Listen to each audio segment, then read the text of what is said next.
Welcome guys, इकरा academy Laliyana में आप सभी का स्वागत है।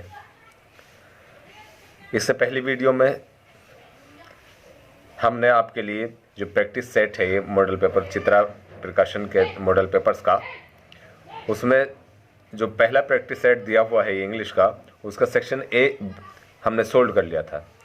सेक्शन ए के बाद हमने वीडियो छोड़ दी थी और सेक्शन बी के लिए अलग से वीडियो बनाने का निर्णय लिया था। तो आज हम सेक्शन बी के काम करेंगे। इसमें यह है सेक्शन बी, जिसमें जो क्वेश्चन नंबर 10 से शुरू होता है और पहला क्वेश्चन है इसमें 10वां। Do as indicated against each of the following sentences.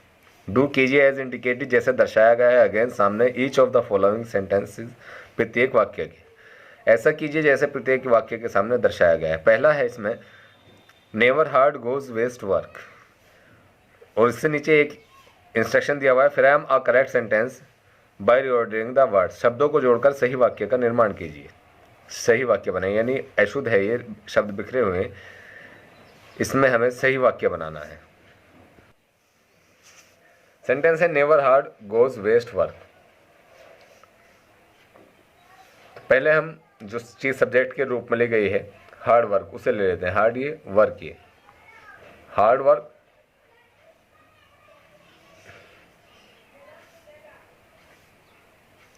Never goes waste.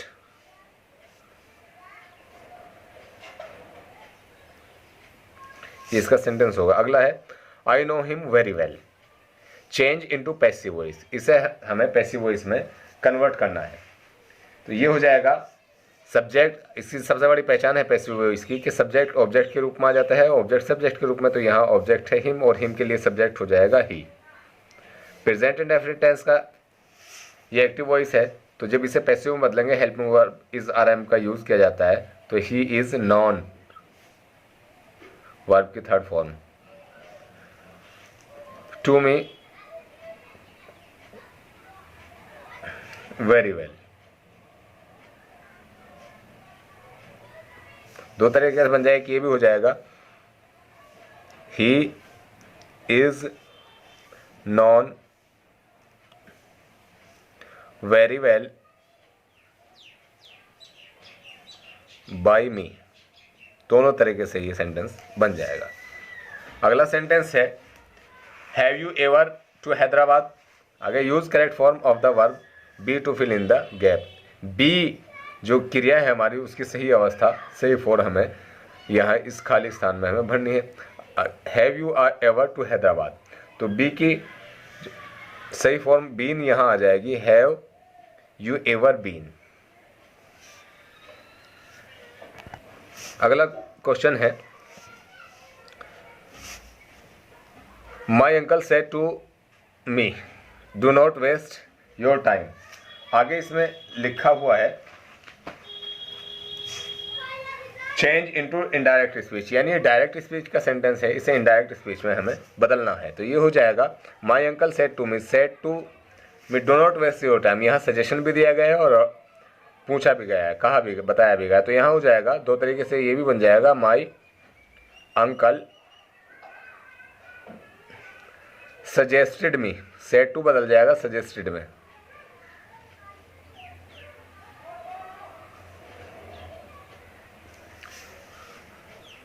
Not to waste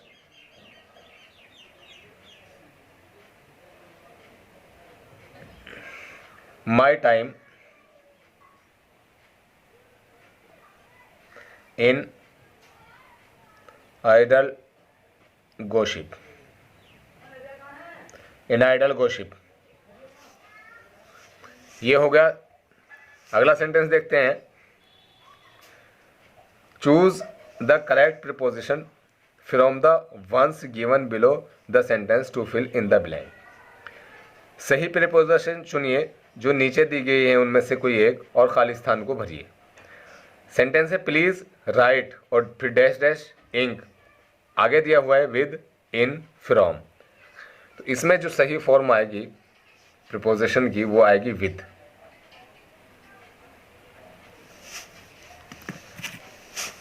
ये विद आ गया है इसमें।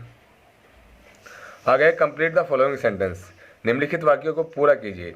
ही इज वर्किंग हार्ड, वो कठिन परिश्रम कर रहे हैं। लेस, तो फिर क्या होगा अगर नहीं किया?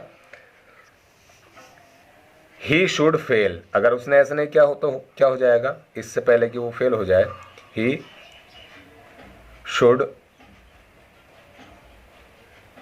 SHOULD, should fail. अगला सेंटेंस देखिए, यहाँ तक ये 2-2 नंबर के सभी सेंटेंस, सभी क्वेश्चन थे। ये 1 नंबर का क्वेश्चन है। Complete the spelling of the following words, निम्नलिखित शब्दों की वर्तनी सही कीजिए। अब यह है BE, यहाँ हो जाएगा I और आ जाएगा और E और आ जाएगा। बिलीव, यहाँ O आ जाएगा, यहाँ I आ जाएगा, यहाँ E आ जाएगा। प्रॉमिस। अब देखिए आगे 11D, क्वेश्चन नंबर 11D है punctuate the following using capital letters when ever necessary, जहाँ आवश्यकता हो वहाँ बड़े अक्षरों का प्रयोग करके सही कीजिए निम्नलिखित को। सेंटेंस शुरू होता है यहाँ से, do you know that Lucknow the capital of Uttar Pradesh is a historical city. चलिए इसे करते हैं हम। जब कोई भी हम सेंटेंस लिखना शुरू करते हैं, हर नया सेंटेंस कैपिटल लेटर से बनता है, तो ये डू का जो डी है हमारा, ये कैपिटल बन जाएगा। Do, you know,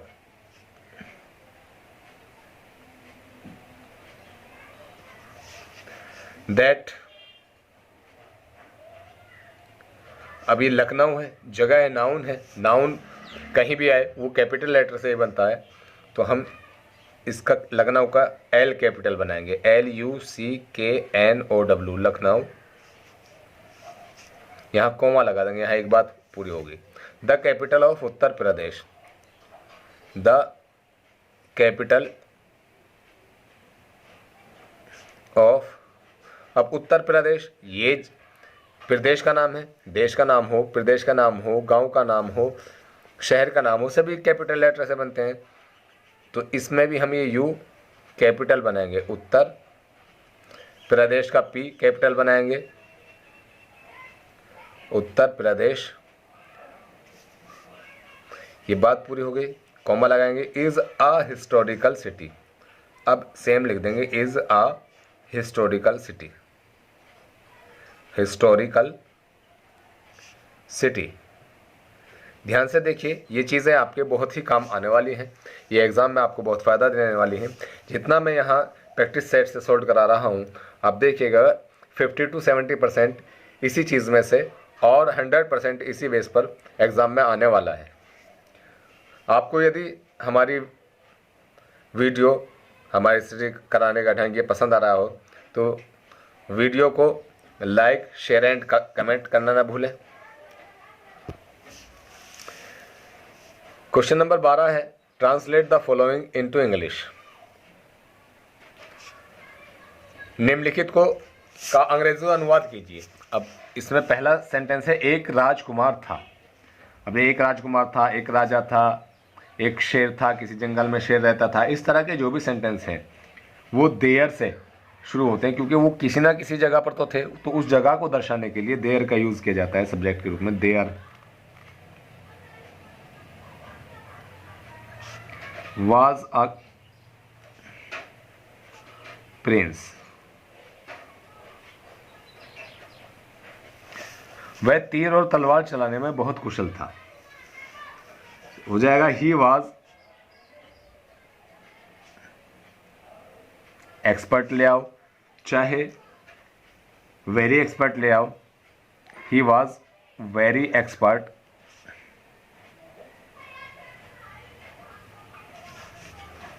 to use arrows and swords, to use arrows and sword, तीर तलवार चलाने में बहुत कुशल था। एक दिन वह अपने घोड़े पर सवार होकर शिकार खेलने गया। One day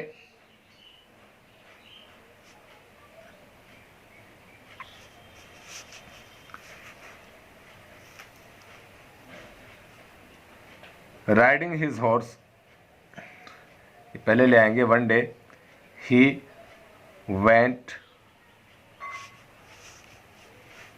to hunt, riding his horse, riding his horse पे ये राइडिंग हिज हॉर्स पहले भी ला सकते हैं और बाद में भी ये भी कर सकते हैं कि riding his horse one day he went to hunt, वो शिकार करने के लिए गया, एक दिन वो शिकार करने के लिए गया। अगला सेंटेंस है धूप बहुत तेज थी। आइए देखते हैं, इसे बनाते हैं। धूप बहुत तेज थी, इसके लिए हो जाएगा the sun was very strong, the sun was very strong।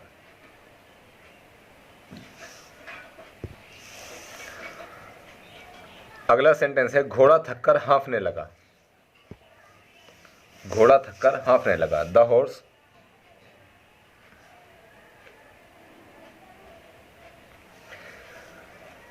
began to gasp,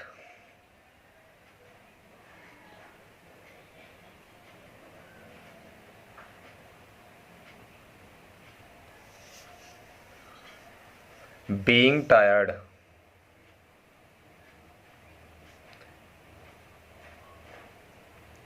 इसे इस तरह से भी लिख सकते हैं being tired the horse began to gasp।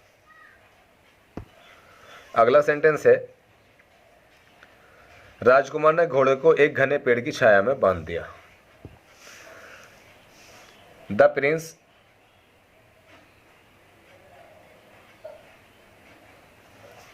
tied the horse, the prince tied the horse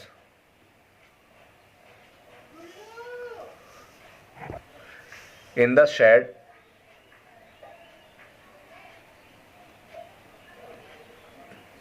of a dense tree, घने पेड़, dense tree। अगला क्वेश्चन है question number 13।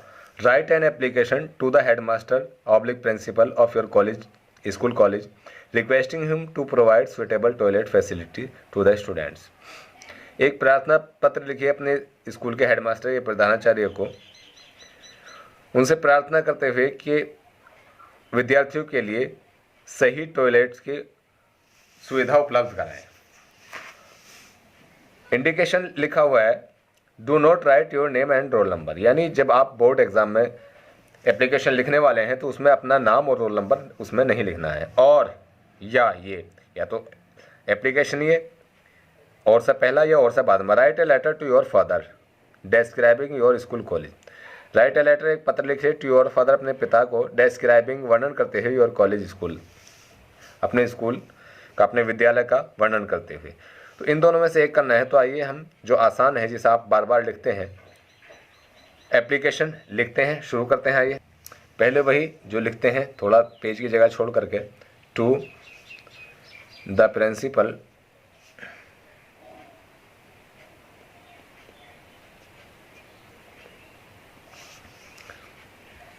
DN inter college Meerut,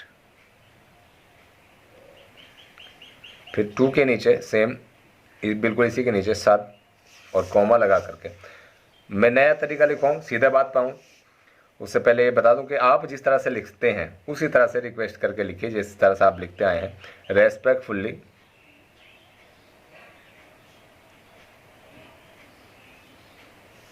I beg to say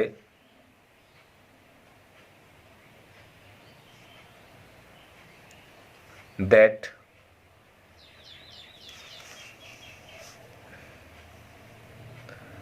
there are many facilities, पहले बताइए कि हमारे यहाँ बहुत सारे सुविधाएं हैं।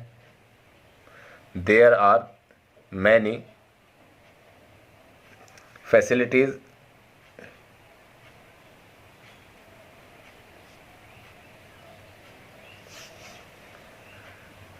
in our school,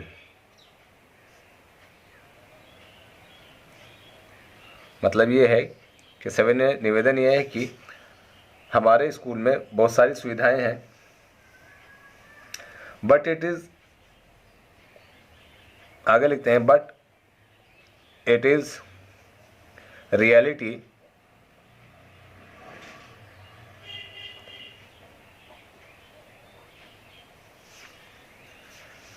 that toilet facilities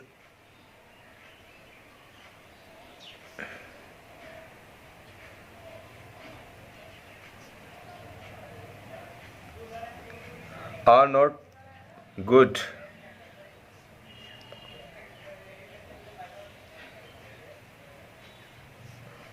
here। लेकिन ये भी सच्चाई है कि यहाँ टॉयलेट फैसिलिटी सही नहीं है। अब यहाँ तक हम अपनी बात कह दी, आगे डिमांड रखते हैं हम। So you are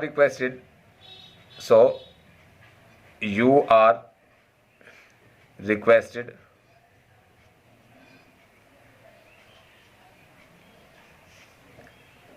to see into the matter।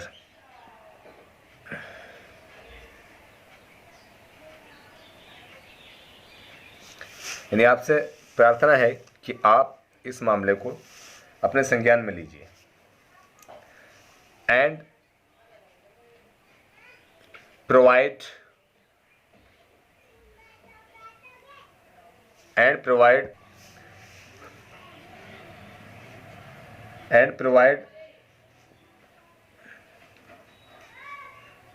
suitable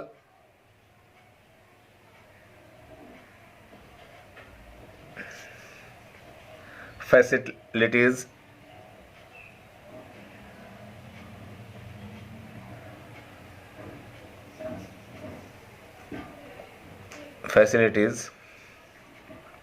to the students।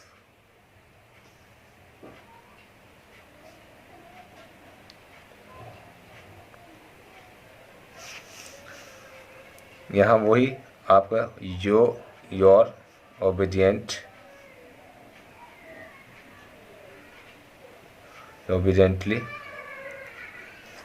नाम नहीं लिखना है, XYZ हम लिखेंगे इसमें। नेक्स्ट क्वेश्चन है right a composition of any one of the following topics in about 60 words. लगभग 60 शब्दों में निम्नलिखित में से किसी एक विषय पर निबंध लिखना है। पॉइंट्स आर गिवन बिलो, बिंदु नीचे दिए गए हैं। फॉर ईच टॉपिक, प्रत्येक विषय के लिए। टू डेवलप द कंपोजिशन, निबंध का निर्माण करने के लिए। आगे early morning seen in a public park का जो सुबह सवेरे का दृश्य है उस पर लिखना है।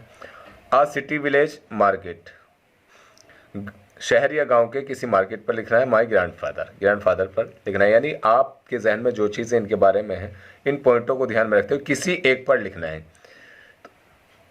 ये ऐसे राइटिंग की स्किल हम आपको अगली वीडियोस में प्रोवाइड करेंगे कि किस तरह से ऐसे को लिखना शुरू करना चाहिए, कहाँ से शुरू करना चाहिए और क्या क्या चीज़ें उसमें होनी चाहिए। नेक्स्ट क्वेश्चन देखते हैं। यह रीड द फॉलोइंग पैसेज, निम्नलिखित गद्यांश को पढ़िए केयरफुली, सावधानी से। And answer the questions set there on, और उनके नीचे दिए प्रश्नों के उत्तर दीजिए। आइए पढ़ते हैं। Milk a complete food, it contains fats, protein and calcium. It is very good for growing children. We get milk from cows, buffaloes and goats. The milk should be boiled well before drinking. It should be stored in a refrigerator, otherwise it can get spoiled. We get cream, ghee, butter, buttermilk, curd and cheese from milk. Sweets and ice creams are also prepared from it. In summer, people make mango shake with it. Milk make us strong and healthy. अब इससे नीचे दो question हैं, 3 number के, 6 number के, बिल्कुल free के marks हैं, क्योंकि ये आपकी बुक का नहीं है पैराग्राफ, अपठित है ये, और इसमें से क्वेश्चन छांट करके आपको सिर्फ क्वेश्चन छांट करके लिखना है। पहला क्वेश्चन है how is milk a complete food. तो आप देखिए ये रहा, because it contains fats, protein and calcium. Next question है what other eatable things can be prepared from milk. दूध से दूसरी कौन सी खाने योग्य चीज़ें बनाई जा सकती हैं? तो ये यहाँ है, we get cream, ghee, butter, buttermilk, curd and cheese और स्वीट एंड आइसक्रीम्स, ये बनाई जा सकती हैं। आइए आंसर लिखते हैं। पहला क्वेश्चन है, how is milk a complete food? तो आइए लिखते हैं, milk is a complete food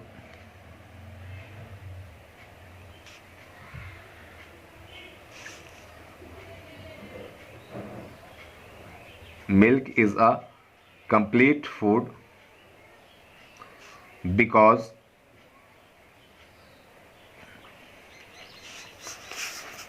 it contains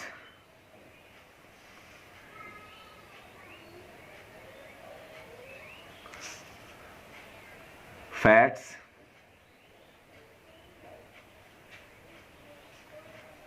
protein,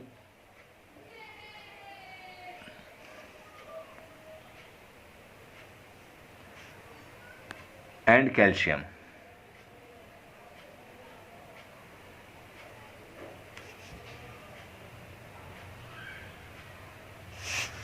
milk is a complete food, milk दूध एक संपूर्ण आहार है, बिकॉज क्योंकि it contains fats, protein and calcium, क्योंकि इसमें क्या क्या होते हैं, फैट होती है, चर्बी होती है, प्रोटीन एंड कैल्शियम, प्रोटीन और कैल्शियम होता है। नेक्स्ट क्वेश्चन है, what other eatable things can be prepared from milk? तो आइए देख सकते हैं,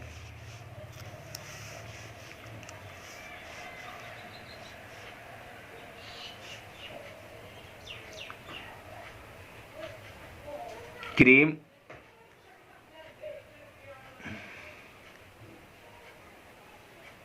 घी,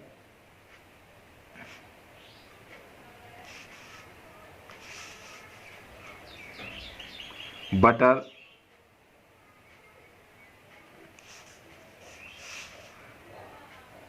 लाइक और कर लेंगे यहाँ पर, like cream, ghee, butter, butter milk,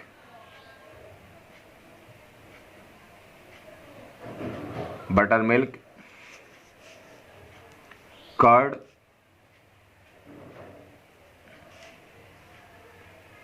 चीज, sweets and ice cream,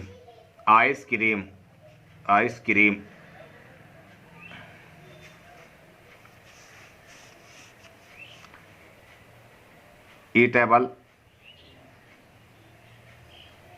things can be prepared from milk।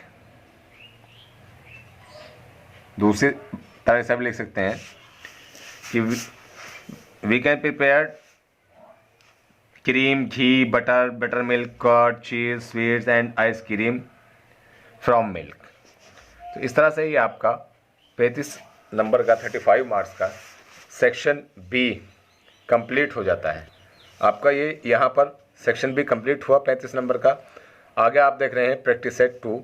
Next video में हम इंशाल्लाह आपके लिए लेकर आएंगे प्रैक्टिस सेट 2 का सॉल्यूशन, पहले सेक्शन ए का और फिर सेक्शन बी का। तो देखते रहिए इकरा एकेडमी ललियाना। वीडियोस को देखकर अपने दोस्तों को भी शेयर कीजिए ताकि वो भी बोर्ड के आने वाले एग्ज़ाम में फ़ायदा उठा सके और अच्छे नंबरों से पास हो सके। Thank you.